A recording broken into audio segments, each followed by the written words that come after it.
Welcome to the presentation on the air horns and step cover. These are both pneumatic devices, so we'll look at the air horn first.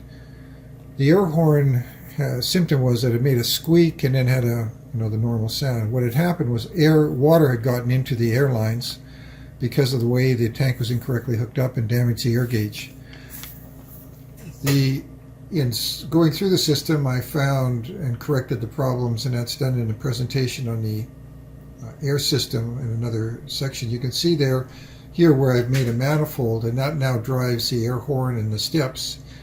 What they had done was taken the feed for these two devices off the bottom of the tank, which is where the water drain is. Of course, that put water into the lines, and it got it into the gauge and the step and the horn and so forth. And I think this is probably fairly common because it's easier to get to the bottom.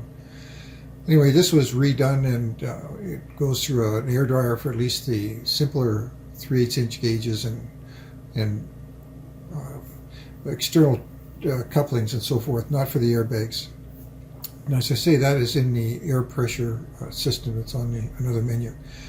The air cover had a different problem. Water had gotten into the roof and gotten down into the floor and buckled it, and the slide would go out and it would jam, and then coming back in it wouldn't go all the way in, and it's a usual sort of problem. This one is relatively simple for the jamming part. So what I did was drill through a hole through it, the bottom, and then simply tie wrap it down so that it's held down to make about 1/4 inch clearance, and that works quite well. Now here's how they originally mounted it. You can see they used just pieces of air tubing for couplers instead of doing this properly. The first thing to do was to check it with the air compressor, which I hooked up here, and then check the operation, make sure that worked correctly. It did, but the solenoid there that you can see was full of oil and water and so forth, so I took it apart. It's simple to take apart.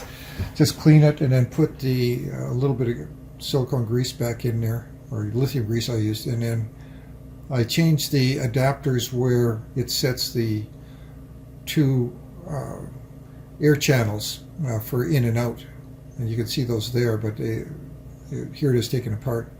The center feed there is to supply air, and the right and left is the vent for each valve's position. So I added these pipe adapters, or whatever you want to call those things, extenders, and then put that at right angles so that now they're easy to get a hold of, and it's quite easy to set the step, and it works quite well. Thank you.